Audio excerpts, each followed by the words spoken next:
Muy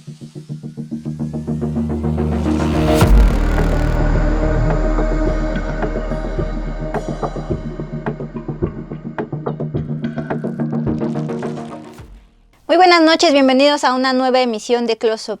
En esta ocasión, en este sábado 27 de julio, lo vamos a realizar a la secretaria de Gobernación, Luisa María Alcalde Luján.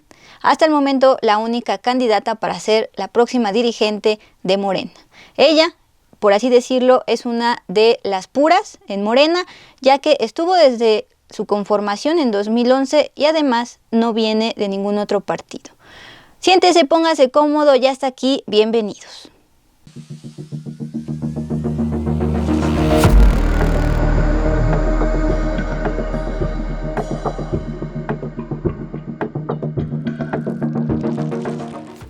Listo, vamos al close-up de Luisa María Alcalde. Morena, que es la principal fuerza política en México, va a renovar su dirigencia en la última semana de septiembre de este año, muy probablemente por Congreso Nacional. A 2 meses de ello todavía, la única candidata es la secretaria de Gobernación, Luisa María Alcalde Luján, morenista desde 2011, cuando aún era asociación civil antes de ser partido, y por su juventud, sin un pasado en otros partidos políticos, a diferencia de los dirigentes previos. Como diputada federal, propuso eliminar prestaciones absurdas de los ministros de la Corte, desde entonces hablaba de ello. Además, fue oposición de las reformas neoliberales del peñismo. Ya como secretaria del Trabajo, impulsó la eliminación del outsourcing y el aumento histórico al salario mínimo. Pero ya desde niña, marchaba los 1 de mayo por los derechos laborales, junto con su padre, el reconocido abogado Arturo Alcalde, y su madre, Berta Luján, una mujer obradorista y secretaria general de Morena del 2012 al 2015. La abogada Luisa Alcalde, además, emana de las bases de Morena, un partido fundado por el presidente Andrés Manuel López Obrador entre 2012 y 2014. A los 25 años, como coordinadora nacional de Morenaje, Morena, Jóvenes y Estudiantes, repartió casa por casa publicaciones de Regeneración, sí, el periódico del movimiento. Ahora quiere consolidar y cuidar a Morena, ya que con más de 2 millones de militantes, de acuerdo con el padrón del INE, considera que no solo es una herramienta para ganar elecciones, sino también para promover la participación popular, el debate, la revolución de las conciencias, como declaró recientemente a los periodistas. Laura Hernández, morenista que brigadeó con ella, con Luisa Alcalde, en las colonias más populares de Ciudad Juárez durante la conformación del partido hace más de 10 años, dijo para este espacio que el pragmatismo de Morena ha ido desdibujando los principios. Entonces lamenta que de los estatutos se haya quitado el candado a los chapulines, es decir, exigir que antes de aspirar a un cargo, primero estuvieran 3 años en el movimiento y que hubieran cursado además en el famoso Instituto de Formación Política del partido. En Luisa, ve una esperanza para que Morena entonces retome el rumbo y ya no se degrade, como ocurrió con el PRD, partido en el que Laura también militó. Para mí, Luisa María representa el obradorismo. Venimos recorriendo desde aquel entonces, desde el desafuero, la presidencia legítima, en fin. Luisa representa eso, no nada más para mí, sino pues yo creo para todo el movimiento. Es una figura muy representativa que ha mostrado congruencia siempre en su actuar, que ha desempeñado un papel muy digno en los encargos que le han encomendado. Es una mujer capaz, íntegra, y yo creo que representa mucho de la esencia de nuestro movimiento y que, en mi opinión personal, el pragmatismo del partido ha venido desdibujando. Entonces yo creo que para mí es como una esperanza que un perfil como el de Luisa María llegue a la dirigencia del partido para poder retomar el rumbo, retomar principios que nos dieron origen, para poder garantizar que en un futuro, pues nuestro movimiento, nuestro partido movimiento perdure y se expanda, pero de una manera que que no abandone sus principios políticos, sus ideales, ¿no? Que no predomine el pragmatismo sobre nuestros principios políticos. Eso es lo que para mí significa Luisa María. Al respecto se le preguntó a qué se refería con ese pragmatismo de Morena. Es de todo sabido que pues hay perfiles que no cumplen con los requisitos que el mismo partido en su momento, en los estatutos que le dieron origen al partido, pues establecían, ¿no? Yo recuerdo uno que decía que obviamente al ser un partido político, pues la gente está abierta a integrarse, o sea, es una institución pública finalmente. Pero eso no quiere decir que tengamos que darle prioridad a ese tipo de personas que no han probado pues una congruencia y para empezar una ideología de izquierda. Esa es mi opinión. Y uno de los estatutos establecía que, ok, se suma la gente a nuestro proyecto, a nuestro partido, pero que no iban a poder obtener una candidatura hasta después de 3 años de comprobar una militancia, ¿no? Y pues esas son cosas que se han ido perdiendo en el tiempo con las modificaciones que se han hecho a nuestros estatutos. Y yo creo que pues es una oportunidad la que se viene posteriormente para retomar pues esos candados que de alguna manera blindan a nuestro movimiento. Por su parte, Miguel Romero, él es un analista político que trabajó unos meses en comunicación social de la Secretaría del Trabajo con Luisa María Alcalde, cree que al ser del ala pura de Morena, entrará con un gran respaldo a dirigir este partido que enfrenta un riesgo de ruptura interna por sectarismos. No hay que perder de vista que ella justo lo que representa también es esta ala de lo que le han denominado los puros, ¿no? Es decir, este tipo de personajes que no han estado en ningún otro partido, y en principio, vamos, Luisa no ha estado en ningún otro partido, también en parte por su juventud, y sí en parte porque pues, ha sido una única línea ideológica en la que ha estado, y ha sido a partir del liderazgo del presidente Andrés Manuel. Entonces creo que ella representa justo como regresar a las bases de lo que viene siendo los principios de un instituto político que tiene este liderazgo detrás muy potente, ¿no? Y es que los dirigentes previos de Morena, desde el propio fundador y ahora presidente Andrés Manuel López Obrador, hasta el actual Mario Delgado, han militado antes en el PRD, o en el caso de Martí Batres y Alfonso Ramírez Cuéllar, también en el Partido Mexicano Socialista. En plática con el analista Miguel Romero sobre cómo enfrentará a Luis Alcalde el reto de un partido deteriorado, esta fue su observación. Este sectarismo y tribalismo pues puede terminar en una ruptura hacia adentro que deben de atender los dirigentes y que debe atender el propio presidente, que aun cuando termine su mandato, él va a seguir siendo un liderazgo muy importante y muy relevante hacia el propio partido. Dentro de sus cualidades que tiene ella es que ha reunido experiencia, porque desde muy joven está involucrada en el movimiento de izquierda, en el movimiento que fundó el presidente.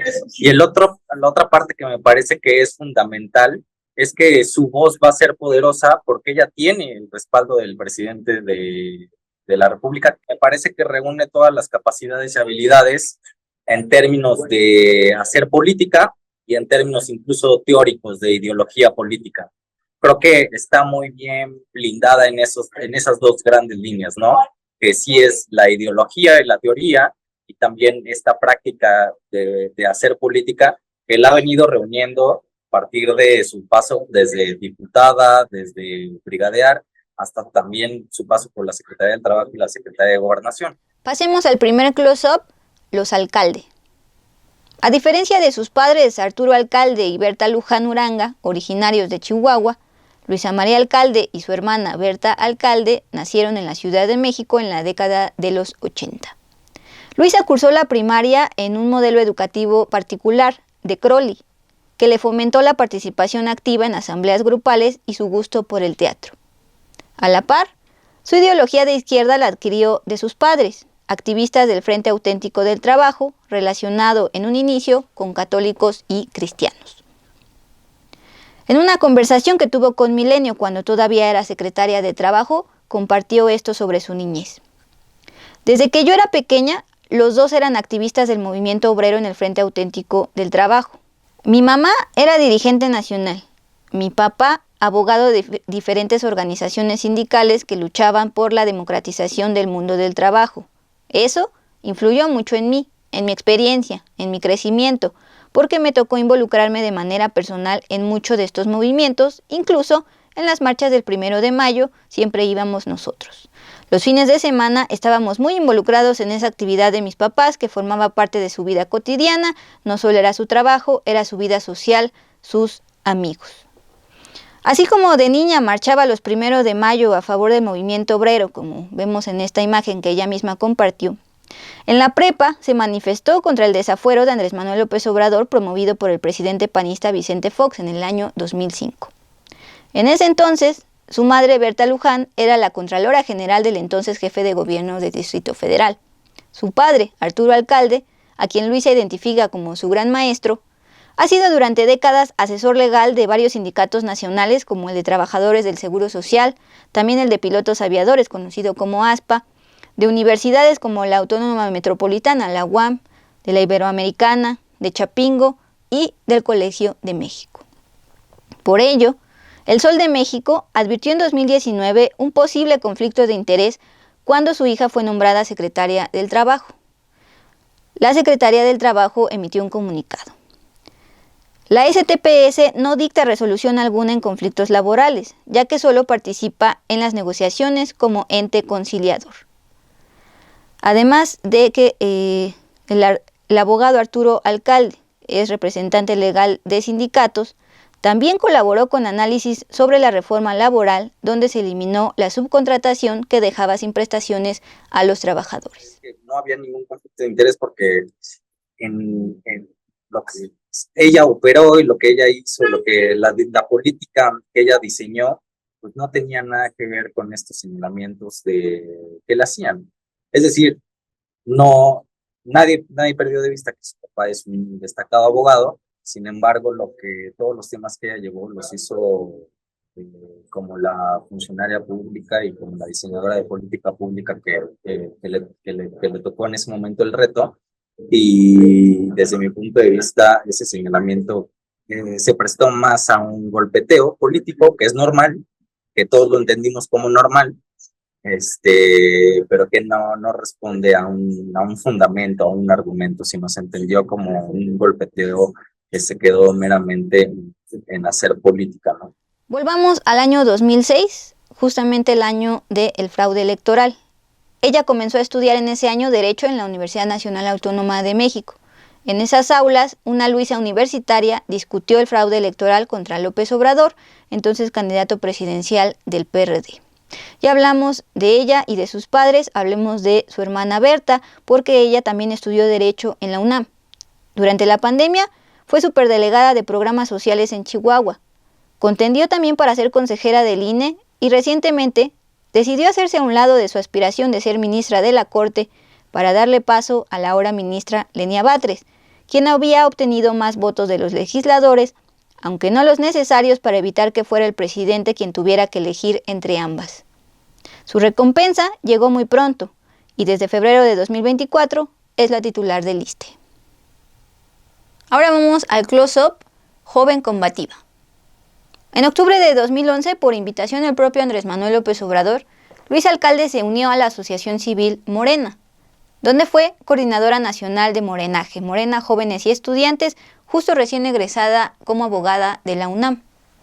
La Morena, le gritaban entonces cuando la gente la reconocía tras protagonizar en un video la música oficial del partido, autoría de Byron Barranco. Sobre esos tiempos en que se estaba conformando Morena aún como asociación civil y se hacía brigadeo, la morenista Laura Hernández nos comparte esta anécdota.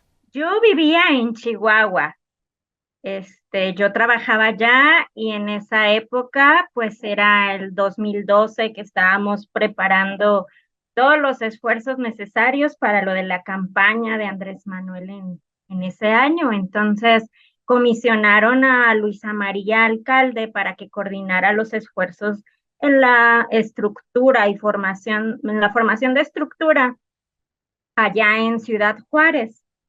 Entonces fue así como yo la conocí.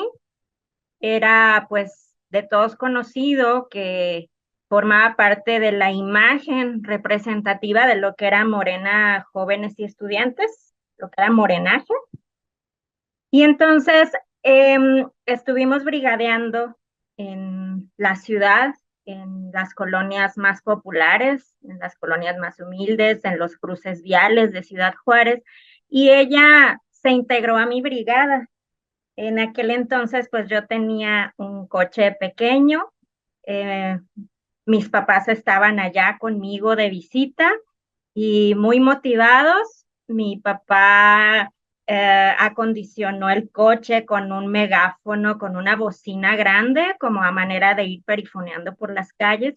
Y Luisa María se sumó con nosotros a mi brigada y pues mi papá iba perifoneando en el coche y ella, mi mamá y yo íbamos tocando casa por casa, repartiendo el periódico Regeneración, invitando a la gente pues a que se informara de todas las situaciones y el contexto que estábamos viviendo. Y pues fue una experiencia muy bonita porque pues éramos unas morrillas y pues entre bromas, ese espíritu de los jóvenes combativo, veníamos ya de un fraude en 2006, entonces había mucha conciencia entre los jóvenes.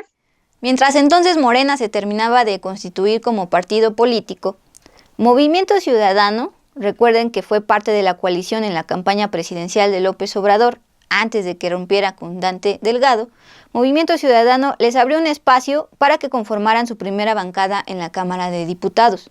Luisa Alcalde entonces entró como diputada federal plurinominal en la 62 legislatura, durante el periodo de transición entre el gobierno del panista Felipe Calderón y el priista Enrique Peña Nieto, 2012.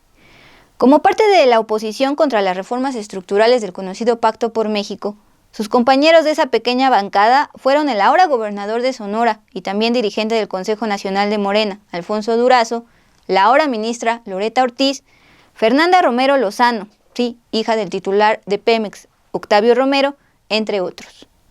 En contraste, el entonces senador perredista Mario Delgado votó a favor de la reforma educativa y en su calidad de secretario de Educación del Distrito Federal acudió al estreno del documental de Panzazo, producido por Claudio X González y Carlos Lorete Mola.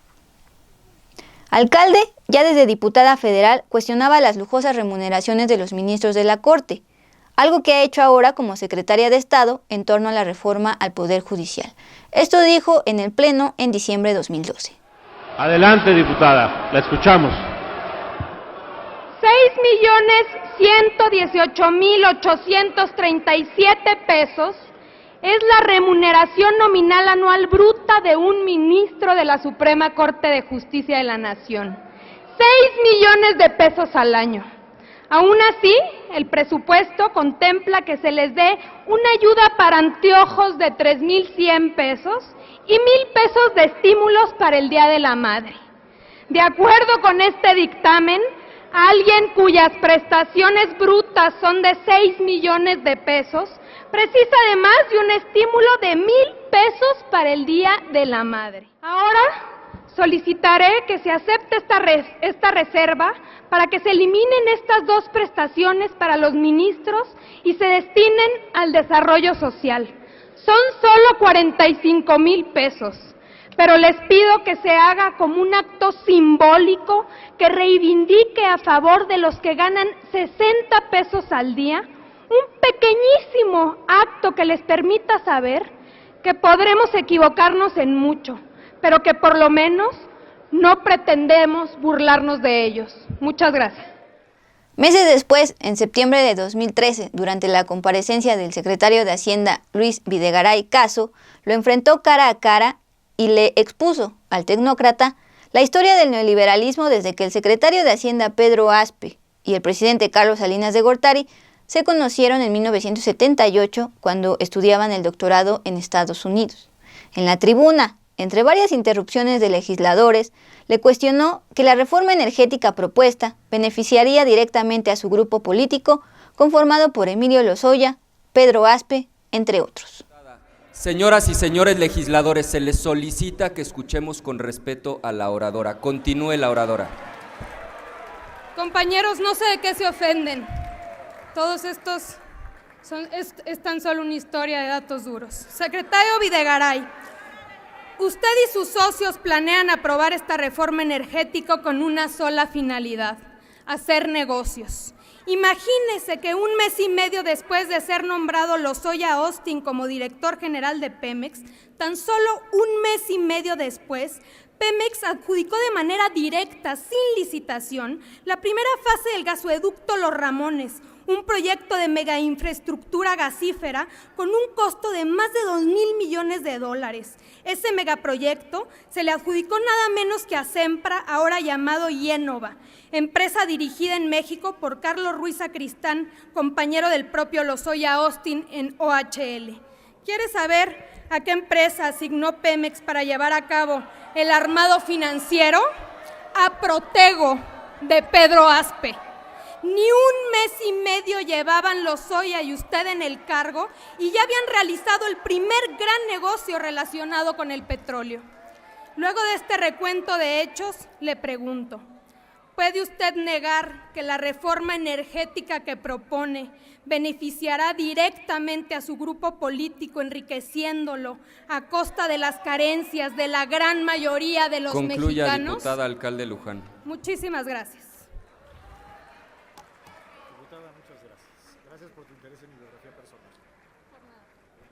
Como respuesta, el secretario de Hacienda, Videgaray, se limitó a decir que la reforma energética era necesaria. Después, el tiempo le dio la razón a Luisa María Alcalde. Pero era entonces 2013. Faltaba el escándalo de corrupción de la Casa Blanca de Peña Nieto y Angélica Rivera y también los audios de los negocios sucios entre OHL México y el grupo Atlacomulco de Peña Nieto. Pero ya desde entonces los diputados buscaban intimidar a la joven combativa. Recordemos esta experiencia. Totalmente lamentable lo que está sucediendo aquí. Estoy rodeada de compañeras del PRI que están vigilando que absolutamente nada diga, nada suceda. Así quiere sacar Enrique Peña Nieto esta reforma. Así, pero ¿saben qué? Todavía vemos un puñado de legisladores que vamos a seguir defendiendo los derechos de los trabajadores. Todavía existimos y estamos presentes. Así que no nos van a intimidar. No me van a intimidar ninguna de ustedes. En primer término, queremos señalar que nos declaramos en contra de votar las propuestas del seguro de desempleo y pensión universal en conjunto, porque no existe ni justificación técnica, ni jurídica, ni mucho menos lógica para hacerlo. El seguro de desempleo y la pensión universal son temas diferentes en su contenido. La suerte de una no depende de la otra. En nada se tocan. Son autónomas y en consecuencia su aprobación debe tomar diferentes caminos.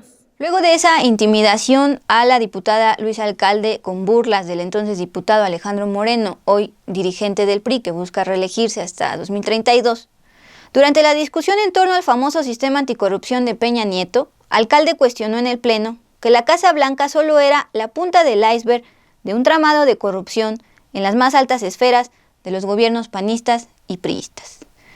Mencionó a Romero Deschamps como parte de la mafia sindical.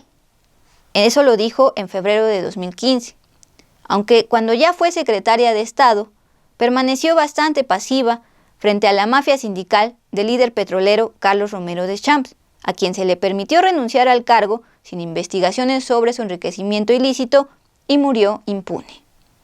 Durante la renovación de la dirigencia del sindicato petrolero, Alcalde se limitó a decir que no podían evitar que Ricardo Aldana, cercano a Deschamps, contendiera por el cargo pese a sus antecedentes en el Pemex Gate. Ahora, Ricardo Aldana busca también reelegirse. Ahora vamos al close-up, la más joven del gabinete.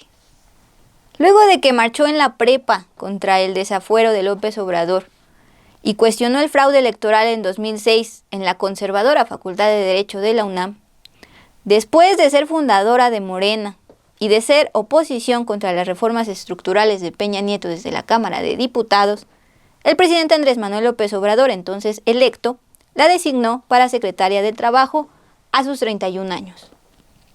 Durante su gestión en esa secretaría hasta junio de 2023, tuvo como brazo derecho a Marat Bolaños, sí, quien va a seguir como secretario del Trabajo en el gobierno de Claudia Sheinbaum. Alcalde participó desde 2019 en el inicio del proceso de rescate de los cuerpos de los 63 mineros de pasta de conchos que tanto el magnate Germán Larrea, dueño de Grupo México, como el entonces secretario de Trabajo Javier Lozano se habían negado a realizar. Tras los primeros hallazgos de restos óseos ya en junio pasado de este año, y ya como secretaria de Gobernación, aseveró en Coahuila: no se dejan los restos de mineros en el olvido. En México, a los mineros se les rescata.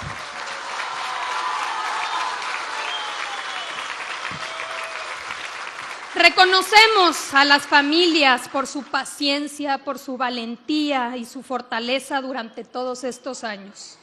Ese será el legado y la lección de Pasta de Conchos, que por profunda que se encuentre enterrada la justicia, siempre vale la pena ir hasta el fondo, a lo más profundo, donde habita la inquebrantable dignidad del pueblo de México.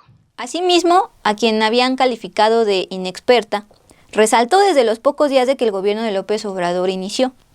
Como cada diciembre, se anunció un aumento al salario mínimo por acuerdo con el sector empresarial, pero en esa ocasión el incremento anunciado fue de 16%, algo que no se había visto durante la época neoliberal. El mito de que aumentaría la inflación solo era eso, un mito. Como la más joven del gabinete federal, su principal encargo fue echar a andar el naciente Jóvenes Construyendo el Futuro, un programa pensado en los millones de jóvenes de 18 a 29 años que no pueden acceder a educación, pero tampoco a un empleo. Para el primer año, 2019, se le confió un presupuesto de 40,000 millones de pesos, lo que representó un porcentaje significativo respecto a otras secretarías. Esto fue lo que comentó Luis Alcalde en septiembre de 2018, antes de que arrancara como tal el gobierno de López Obrador. Pues antes de empezar a presentarles, a platicarles el programa de Jóvenes Construyendo el Futuro, con el enorme orgullo que me da formar parte del equipo del presidente electo Andrés Manuel López Obrador, quiero agradecerles mucho estar aquí, porque hoy es un día muy especial, porque al presentar este programa empezamos a dar respuesta a esos compromisos que asumimos con la juventud, que sinceramente se tiene una enorme deuda con ellos. Y la verdad es que un programa así de grande no podría ser posible si no está el apoyo de los diferentes sectores. Por eso queremos agradecer muchísimo la presencia de todos los integrantes del próximo gabinete y del gabinete ampliado que están por aquí, representantes del sector privado, cámaras empresariales, entre muchas, Consejo Coordinador Empresarial, Concamín, Concanaco, Canacintra, Coparmex y muchísimas otras. Durante la charla con Miguel Romero, hoy analista político y en ese entonces del área de comunicación social de la Secretaría del Trabajo, se le preguntó qué retos se enfrentaron en la implementación de este programa. Y sí, también hubo una curva de aprendizaje donde los propios jóvenes y los propios equipos pues tuvieron que responder a este reto que fue pues, una avalancha de solicitudes muy importante y darle respuesta a todos los jóvenes que quisieron en ese momento involucrarse en este programa. En principio, la verdad es que me parece que si bien hubo algunos señalamientos, me parece que en principio ya cumplió con las expectativas de que se plantearon. Mira, hubo señalamientos más de términos operativos de la propia dependencia, señalamientos de gente que terminaba, por así decirlo, abusando del programa, pero gente que desde el punto de vista de los empleadores, nunca desde el punto de vista de los chavos. Es decir, los chavos se involucraron en el programa y de repente terminaban diciendo, oye, pues nos reunieron en X centro de trabajo y en ese centro de trabajo a lo mejor nos pedían de nuestra beca 50 pesos.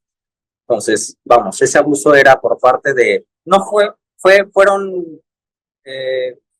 casos aislados desde lo que me tocó ver, porque yo no estuve en el equipo que hizo jóvenes, sino más bien yo me tocó ver toda la parte de comunicación y ahí lo que nos llegaban era a veces este tipo de mensajes a redes sociales. Pero hasta la fecha, julio 2024, en diversos grupos de Facebook donde los beneficiarios publican sobre el programa Jóvenes Construyendo el Futuro, se leen reclamos sobre rechazo de ingreso de documentos, empresas dadas de baja sin aparente justificación o bien una actitud negativa de algunos empleadores. Es momento del último close-up, hay que cuidar a Morena. En junio de 2023, en el marco del proceso interno de Morena para elegir al aspirante presidencial, el presidente Andrés Manuel López Obrador anunció que Luis Alcalde sustituiría a uno de los presidenciables de entonces, Adán Augusto López. Durante una conferencia matutina destacó esto sobre la secretaria de Gobernación. Luisa María Alcalde Luján es joven, es muy importante pensar en el relevo generacional, darle oportunidad a los jóvenes. Además, Luisa María es abogada, ya fue legisladora, muy buen trabajo en la Secretaría del Trabajo. Con ella se concilió para que aumentaran los salarios mínimos. Han habido 4 aumentos de salario mínimo. Entonces, ella va a ser la secretaria de Gobernación. Ya nos emparejamos. Yo creo que ya hay más mujeres que hombres en el gabinete, pero son mujeres con convicción, con principios, con ideales, y eso ayuda mucho. Un año después de tomar el cargo como secretaria de Gobernación para el desarrollo político del país, y ya con los resultados electorales que incrementaron el poder político de Morena, Luis Alcalde reveló a los periodistas su intención de contender por la dirigencia del partido que ella ayudó a confundar. Esa declaración hizo que la secretaria general y senadora Citlali Hernández decidiera hacerse a un lado de la misma aspiración al día siguiente. Si usted, después de dejar la responsabilidad de la Secretaría de Gobernación, ¿podría dirigir Morena? Pues la verdad que para mí sería un honor poder presidir Morena, poder trabajar en la consolidación del partido. Olvídate, poder trabajar en que sea una herramienta que dure muchos más años, una herramienta de lucha, una herramienta de defensa, ¿no? De la justicia, de la democracia, de los derechos de todas y de todos. Morena ha sido una hazaña, es mucho más allá que un partido, es algo extraordinario, la verdad. Porque es un movimiento, un movimiento verdadero, vivo, donde caben personas de diferentes corrientes de pensamiento, de diferentes culturas, de diferentes edades, ya no digamos. Y que desde que inició y con el liderazgo del presidente López Obrador, ha tenido un crecimiento enorme. y que hay que cuidar mucho porque es un espacio, precisamente como es mucho más allá que un partido, pues que no solamente es una herramienta para ganar elecciones, sino también para promover la participación popular, ¿no? El debate, la revolución de las conciencias. Entonces se tiene que cuidar mucho. Hay que cuidar mucho a Morena, que esté siempre apegado a sus principios, a sus ideales, pues cercano a la gente. Para evitar que se perredice o se priice, como lo estamos viendo con el PRI. Pues para que perdure como una verdadera herramienta en favor de la gente. Yo creo que hoy Morena tiene ese enorme reto, ¿no? De no perder la mística y de no alejarse de la gente. Hace 13 años, una veinteañera, Luisa Alcalde, precisamente se acercó a la gente para informar en colonias populares sobre el movimiento y así conformarse ya como un partido político de izquierda. Ante su rápido crecimiento electoral a nivel estatal y federal, y en medio de señalamientos internos por chapulines como Murat, Mier o Corral, la gran pregunta es si Alcalde podrá que Morena retome el rumbo. Sí, podrá que recupere sus principios. Gracias por habernos acompañado a este close-up de la secretaria de Gobernación Luisa María Alcalde, hasta el momento la única candidata para dirigir Morena. Gracias por sus likes, dislikes, superchats y también comentarios. Nosotros nos vemos, como siempre, en la siguiente emisión.